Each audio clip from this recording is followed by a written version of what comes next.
From Brussels to Paris. The revolutionary movement that swept over Europe in 1848-9 began in Switzerland in November 1847 when the unwillingness of Austria to intervene in support of reactionary cantons against the radicals severely diminished her prestige in Italy. Shortly afterwards, the Bourbon King Ferdinand of Naples was overthrown, and republics proclaimed in Naples, Turin, and Florence.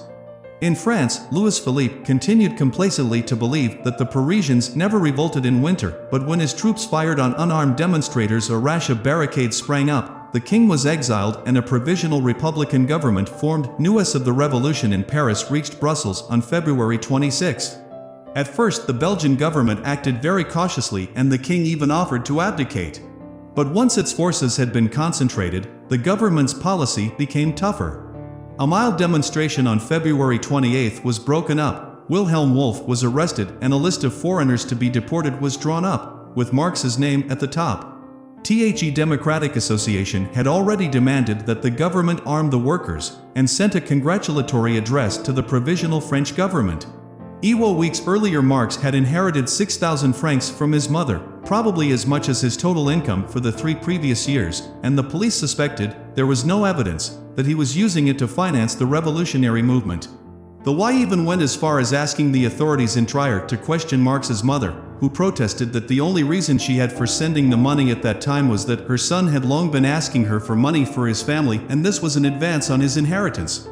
On March 3 Marx received an order, signed by the king, to leave Belgium within 24 hours. The same day he received from Paris a reply to his request for the cancellation of the previous expulsion ordered. Brave and loyal Marx, the soil of the French Republic is a place of refuge for all friends of freedom. Tyranny has banished you, free France opens her doors to you and all those who fight for the holy cause, the fraternal cause of all peoples. Every officer of the French government must interpret his mission in this sense. Saladiti Fragmite Ferdinand Flocon, member of the provisional government, yet Marx was not left to depart in peace. The same evening the Central Committee of the Communist League met in the Bois Savage guest house where Marx had moved a week earlier on receipt of his inheritance, and decided to transfer the seat of the Central Committee to Paris and to give Marx discretionary powers over all the League's affairs. At 1 o'clock in the morning the overzealous local police commissioner broke into the guest house and arrested Marx.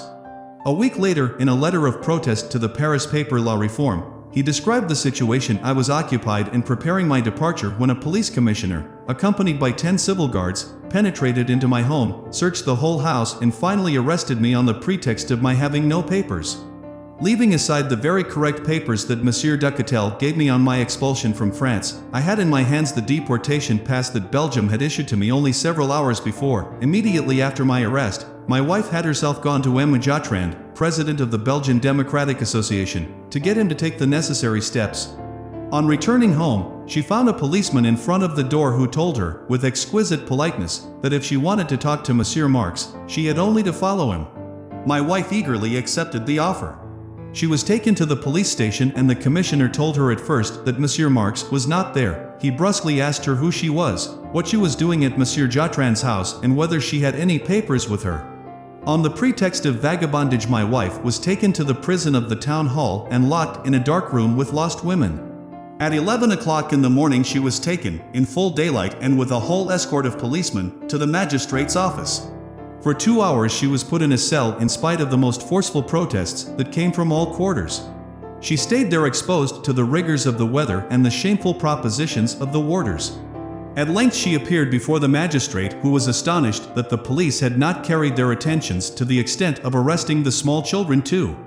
The interrogation could only be a farce since the only crime of my wife consisted in the fact that, although she belonged to the Prussian aristocracy, she shared the democratic opinions of her husband. I will not enter into all the details of this revolting affair. I will only say that, on our release, the 24 hours had just expired and we had to leave without even being able to take away our most indispensable belongings. This whole affair caused widespread protests in Brussels, which resulted in questions being asked in the Chamber of Deputies and the dismissal of the police commissioner concerned. On her release Jenny Marx sold what she could, left her silver plate and best linen in the charge of a friend, and the whole family was conducted, under police escort, to the frontier. Traveling was difficult since in Belgium there were large-scale troop movements, while in France portions of the track had been torn up by those who had been put out of business by the railway. The Marx family eventually reached Paris the following day after a miserably cold journey. In the city, charred ruins and the debris of recent barricades were still evident. The tricolor was everywhere, accompanied by the red flag. Marx settled his family in the Boulevard Beaumarchais, near the Place de la Bastille, and urged Engels, who had remained behind in Brussels, to collect his old debts and use them to bring his silver and other possessions over the frontier as far as Valenciennes. Revolutionary enthusiasm was still strong in Paris, and Marx took an active part in the meetings of the Society of the Rights of Man, one of the largest of the 147 political clubs in existence in Paris in early 1848. The club had been sponsored by Ledru Rollin and Flocon, and Marx joined it the same day he arrived in the city. Later he is known to have spoken in favor of deferring the elections to the National Assembly and for the easier recruitment of working men into the National Guard. Marx's main activities, however, were naturally among the expatriate Germans, many of whom were quite carried away by revolutionary enthusiasm. Before Marx's arrival, the German Democratic Association had decided, as had the other main émigré groups, to form a German Legion. Recruits soon numbered several thousand and exercises were held on the Champ de Mars throughout March. The provisional government, by no means unwilling to see the departure of so many possible troublemakers, placed barracks at the disposal of the Legion and granted them 50 centimes a day per man for the march to the frontier. Following the tradition of 1789, the leaders of the Legion Bornstedt, who was a member of the Communist League, and Herweg, the poet, believed that a revolutionary war was inevitable after a successful revolution and this time proposed themselves to contribute the vanguard of liberating forces. Marx was utterly opposed to these adventures. Sebastian Seiler, a member of the Communist League, later wrote, "The Socialists and Communists declared themselves decidedly against any armed imposition of a German republic from without." They held public sessions in the Rue Saint-Denis, attended by some of those who later became volunteers. In one of these sessions, Marx developed in a long speech the theme that the February Revolution should be viewed only as the superficial beginning of the European movement. In a short time here in Paris, the open struggle between proletariat and bourgeoisie would break out, as did happen, in fact, in June. The victory or defeat of revolutionary Europe would depend on this struggle. In order to give their opposition strength, Marx and his friends organized a meeting based on the 4 Parisian sections of the Communist League and founded a German workers' club, under the presidency first of Heinrich Bauer and then of Moses Hess, which by the end of March had 400 members, mainly drawn from tailors and bootmakers. It was also possible to reconstitute the Central Committee of the Communist League. The Fraternal Democrats in London had sent to Paris a deputation, including Harney and Jones, with an address to the Provisional Government. Schopper and Moll were sent by the London German Workers' Association. At a meeting on March 10, Marx was elected president, Schopper secretary, and Moll, Bauer, Engels, Wolf and Wallau committee members. Marx also enjoyed good relations with Ledru Rollin and Flocon, both members of the Provisional Government. Flocon offered money to start a German-language newspaper, but Marx refused as he wished to preserve his independence. On March 19, news reached Paris which changed the situation radically. A week earlier, Metternich had been driven out of Vienna and the emperor was forced to grant the demands of the insurgents, and on the 20th news came of revolution in Berlin. The Legion made immediate preparations for departure and marched out of Paris appropriately on 1 April. At its first encounter with government troops after crossing the Rhine, it was virtually annihilated. Marx and his followers also decided to return to Germany, but in a less spectacular manner. They, too, benefited from the provisional government's subsidy, and most of the members of the Communist League left for various towns in Germany, either singly or in small groups, with the intention of establishing a national network. They carried with them 2 propaganda documents. One was the Communist Manifesto, of which the first 1,000 copies had just arrived from London. The other was a flysheet listing 17 points elaborated by Marx and Engels in the last half of March and entitled The Demands of the Communist Party in Germany. Marx himself paid for the printing of the demands, which were an attempt to adapt the proposals of the Communist Manifesto to Germany. Only 4 of the 10 points of the manifesto were included: a state bank, nationalization of transport, progressive income tax, and free education.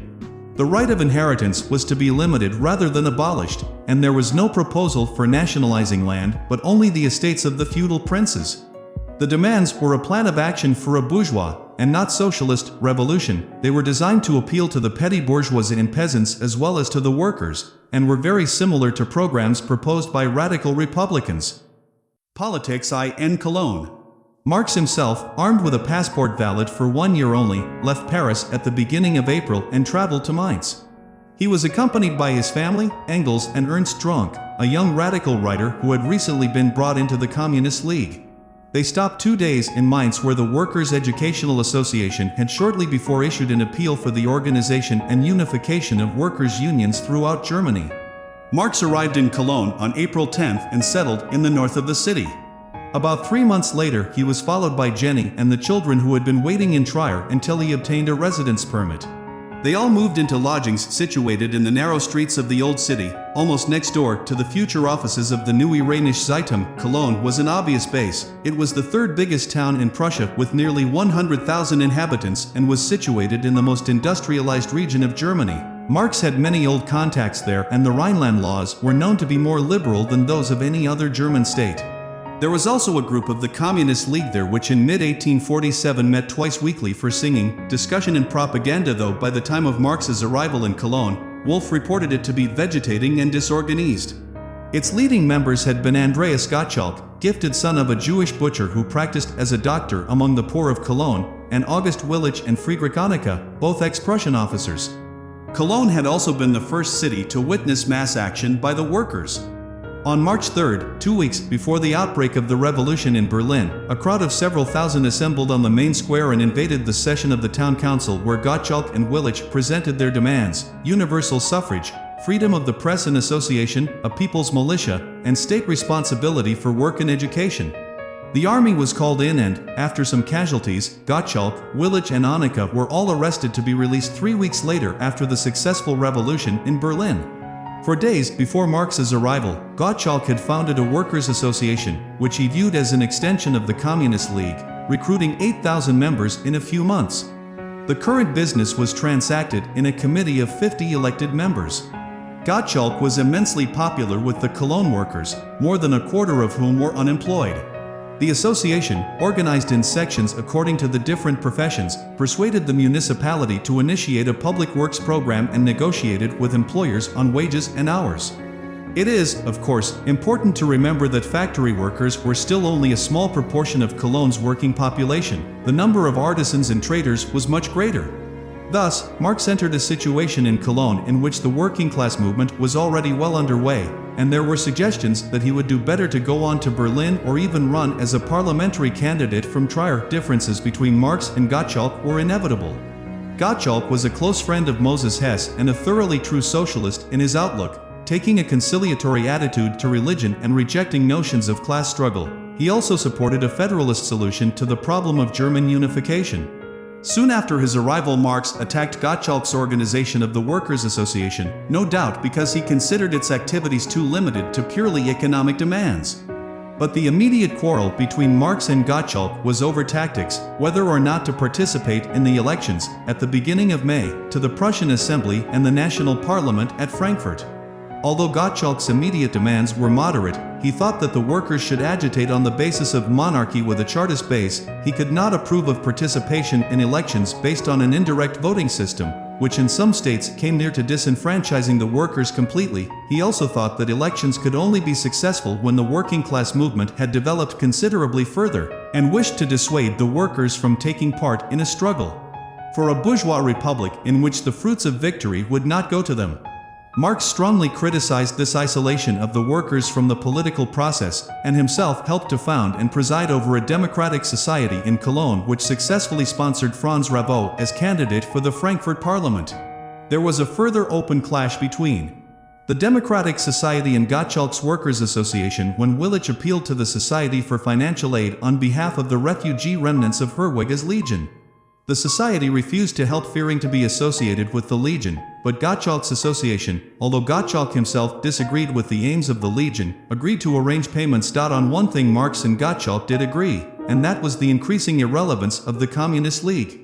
At a meeting of the Cologne branch in the middle of May, Gottschalk confirmed his decision to resign from the League, declaring that its constitution needed reframing, though he promised his future cooperation if required. However, by this time, the League had virtually ceased to exist. From Berlin, Born wrote to Marx, "The League has dissolved, it is everywhere and nowhere." It seems probable that Marx exercised the power granted him in Brussels in February to declare a formal dissolution in spite of the opposition of the former leaders of the League of the Just. According to Peter Roser, a member of the Cologne group who later turned King's evidence, because it was impossible to agree and Schopper and Moll insisted on the maintenance of the League, Marx used his discretionary power and dissolved the League. Marx considered the continuance of the League to be superfluous, since the aim of the League was not conspiracy but propaganda, and under present circumstances propaganda could be conducted openly and secrecy was not necessary since a free press and the right of association were guaranteed. Marx himself said later the League's activities faded out of their own accord in that more effective means of carrying out its aims were available. And 2 years later in London Marx found the Communist League reconstituted. The reasons Marx gave for the dissolution seem implausible, they only argue for the continuance of an open Communist League. More likely, Marx considered the radical policies of the Communist League and the 17 demands harmful to the more moderate line being pursued by the Neue Rheinische Zeitung. The essence of the program was the emancipation of the bourgeoisie with some concessions to workers and peasants. This position implied a certain standing apart from the efforts of workers' organizations for self-improvement and lay behind Marx's criticism of Gottschalk's policies in Cologne and his lack of enthusiasm for Born's success in Berlin in founding an all-German workers' movement and various mutual aid funds and cooperatives. Marx declared that, in this context, the proletariat has not the right to isolate itself, however hard it may seem, it must reject anything that could separate it from its allies. This policy was so carefully carried out in the Neue Rheinische Zeitung that, with one exception and notwithstanding the declaration of Engels above, neither Marx nor Engels published anything during 1848 that dealt with the situation or interests of the working class as such. One exception was Marx's impassioned article on the June days in Paris. Finding conditions worse than they had been before the February Revolution, the workers in Paris rose spontaneously only to be killed in their thousands by the troops of General Cavaignac in 6 days of bitter street fighting. Those who survived were transported. Marx finished the article by saying, "They will ask us whether we have no tears, no sighs and no words of regret for the victims in the ranks of the National Guard, the Mobile Guard, the Republican Guard and the regiments of the line who fell before the anger of the people. The state will look after their widows and orphans, pompous decrees will glorify them and solemn processions will bear their remains to the grave. The official press will declare them immortal and the European reaction from east to west will sing their praises."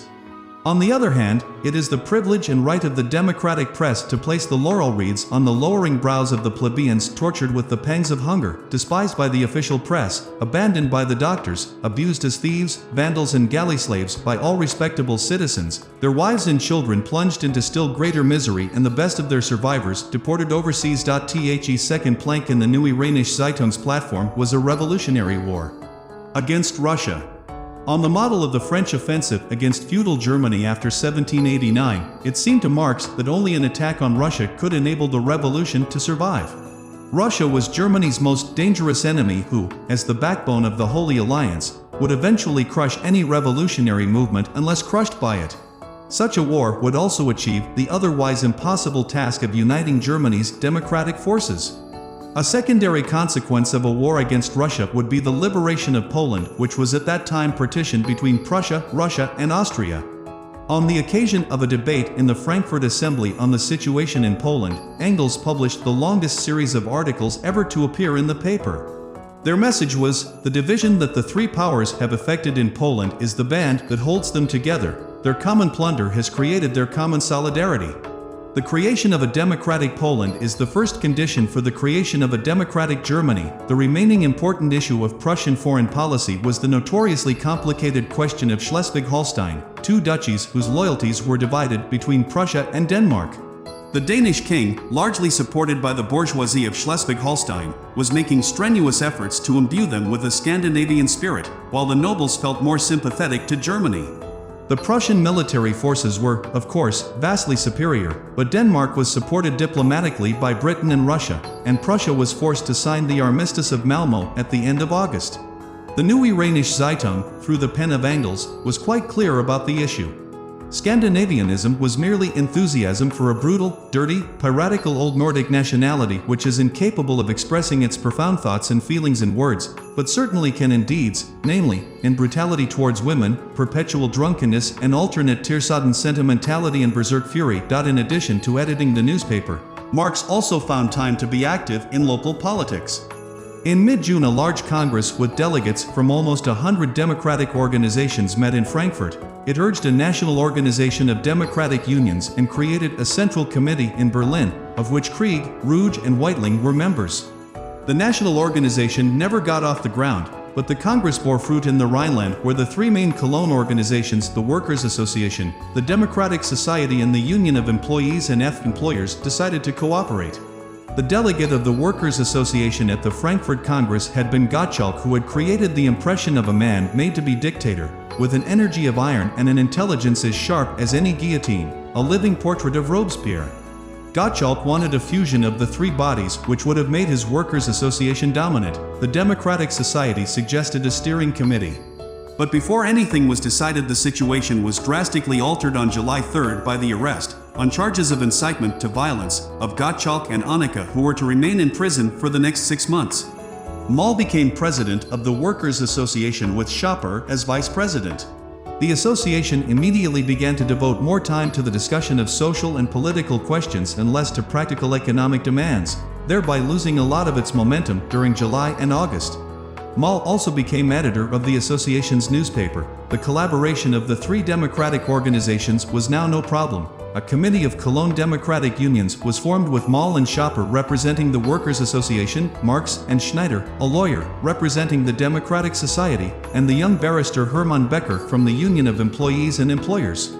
This committee summoned a Congress of Rhineland Democrats which met in Cologne in mid-August.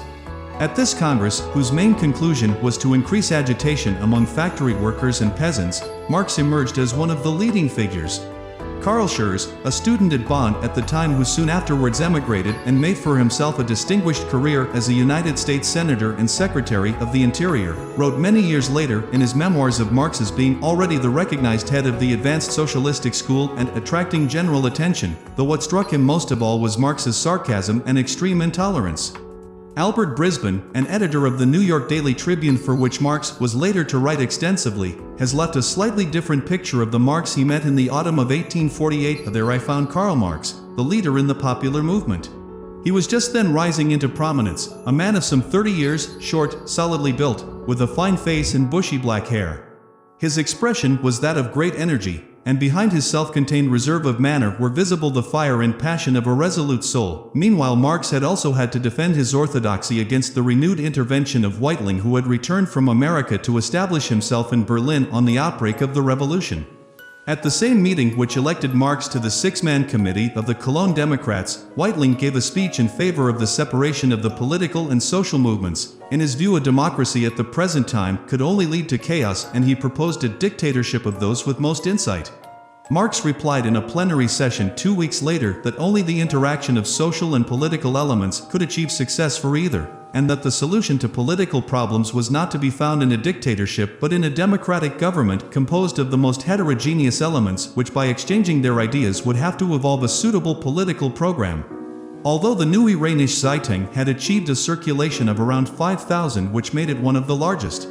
In Germany, share capital was no longer available to it. It had therefore to rely on its subscriptions. During July, difficulties increased.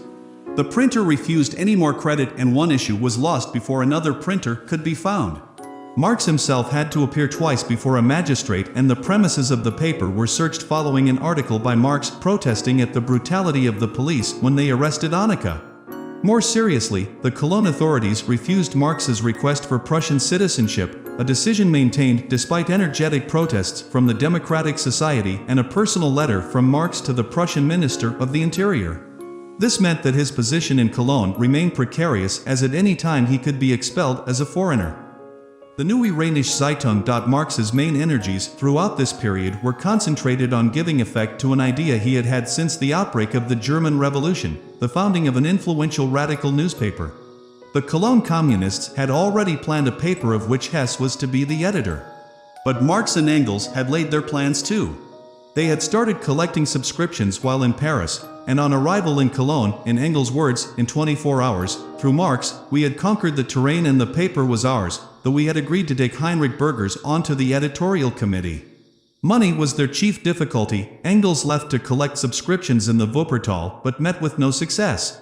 Of his father, he wrote that he would sooner send us IO bullets than 1,000 thaler. In the end, they raised only 13,000 thaler out of the 30,000 which had been their aim, and Marx had to contribute substantially from his own pocket. The provenance of the share money was severely criticized in the paper of the Workers' Association, edited by Gottschalk. Marx's paper, it was said, had put itself in the hands of the money aristocracy, and its printer, Cloth, had lowered wages and tried to impose no strike agreements on his workers. Cloth replied that he had merely refused to raise wages, and that the editorial board had no control over the printing workers. The editorial board was composed entirely of members of the Communist League with the exception of Burgers, who was soon forced out. According to Engels, Marx exercised a dictatorship pure and simple which was completely natural, uncontested, and freely accepted. By the clarity of his vision and the resoluteness of his principles he made the paper into the most famous of the revolutionary period. The only criticism voiced was that Marx worked too slowly. Marx is no journalist and never will be, wrote Born. He spends a whole day on a leading article that another would write in 2 hours, as though it was concerned with the solution of a deep philosophical problem. He changes and polishes and changes the changed and can never be ready in time. From the start, the Neue Rheinische Zeitung was conceived as a national paper containing little local news. Engels contributed most of the leading articles in the early period and followed developments in France and England, while Marx concentrated on internal politics. Its general character was factual and ironically descriptive rather than theoretical, and there was an attractive feuilleton edited by George Worth. Marx had arrived in Germany with the hope of reproducing there the sort of revolutionary situation that he had experienced in Paris, but he soon realized that this was beyond the bounds of possibility. The German Revolution had been a very partial one. Only in Berlin and Vienna had there been any serious violence, and in the whole of Germany only one prince lost his throne, let alone his head. In 1848 it was only possible to modify autocratic structures. These did not entirely disappear until after the First World War. For the autocratic government managed to retain control both of the army and of the administration that was more powerful than that in either France or England, since it controlled the development of the economy which at that time needed protection. There were two main reasons for this necessarily limited character of the 1848 revolution. Firstly, Prussia, the key to Germany, still had a social structure much more akin to that of Eastern Europe and Russia than to the states of Western Europe. The land-owning aristocracy, the Junkers, still held the decisive power based on largely unemancipated serfs. The second reason lay in the nature of the opposition to the government. Once an all-German assembly had been promised, it did not meet until mid-May. The opposition spent its time preparing for the elections, sending in petitions and indulging its hopes. This opposition was itself extremely diverse, and the various liberals, radicals and socialists of which it was composed could have very little common program. Nor could working-class organizations make much impact. Although now legalized and spreading very fast, they were mainly interested in improving wages and working conditions. Faced with this situation, the program of Neue Rheinische Zeitung contained, as Engels said later, two main points: a single, indivisible, democratic German republic, and war with Russia which would bring the restoration of Poland. In Prussia, the events of March had forced Frederick William to form a ministry headed by Rudolf Camphausen, a prominent liberal businessman from the Rhineland. A new Prussian assembly was elected to work out a constitution. This assembly was far from radical. It summoned the king's brother-in-law, the Prince of Prussia, back from England where he had fled in March, and agreed that its task was to elaborate a constitution, the panacea of those times, in agreement with the king. There was an abortive rising in Berlin in mid-June, and Camphausen was replaced by the slightly less liberal Hansmann, who stayed in office until September. It was to sarcastic attacks on the vacillations and essential impotence of the Camphausen ministry that Marx devoted most of the few articles that he wrote on German politics in the first few months of the Neue Rheinische Zeitung's existence. According to Marx, the provisional political circumstances that follow a revolution always require a dictatorship, and an energetic one at that. From the beginning we reproached Camphausen with not acting dictatorially, with not immediately breaking and abolishing the remains of the old institutions. One particular field in which Marx felt compelled to attack the Prussian assembly was their decision that peasants could buy their freedom, but at a prohibitively high price. This was a serious mistake. The French bourgeoisie of 1789 did not for a moment forsake its allies, the peasants. It knew that the basis of its rule was the destruction of rural feudalism and the creation of a free, landowning peasant class. The German bourgeoisie of 1848 without any hesitation betrays its peasants who are its most natural allies, flesh of its flesh, without whom it is powerless against the nobility. In an article on the Frankfurt Assembly published in the first issue of the paper, Engels attacked the Assembly for not defending the sovereignty of the people and a corresponding constitution. This immediately cost the paper half its shareholders.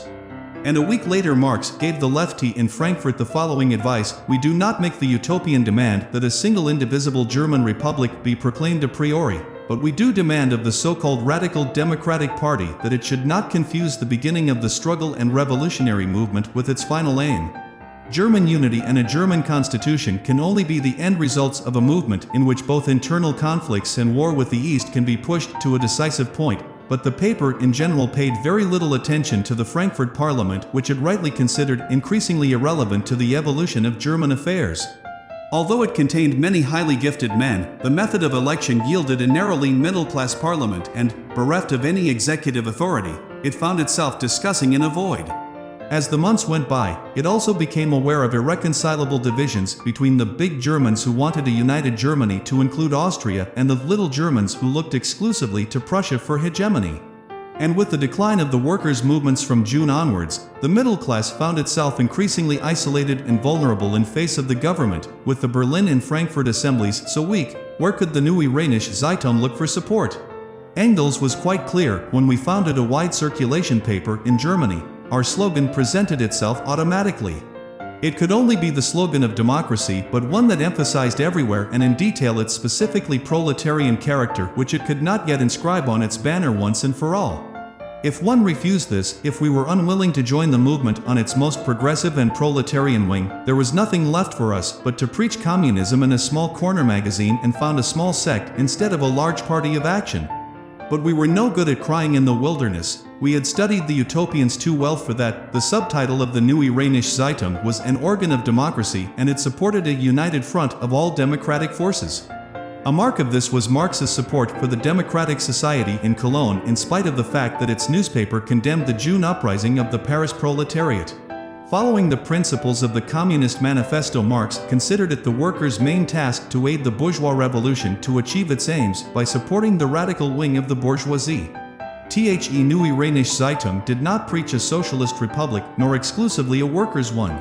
The program was universal suffrage, direct elections, the abolition of all feudal dues and charges, the establishment of a state banking system, and the admission of state responsibility for unemployment. Capitalism, even state capitalism, private property and class antagonism would still exist and, indeed, expand.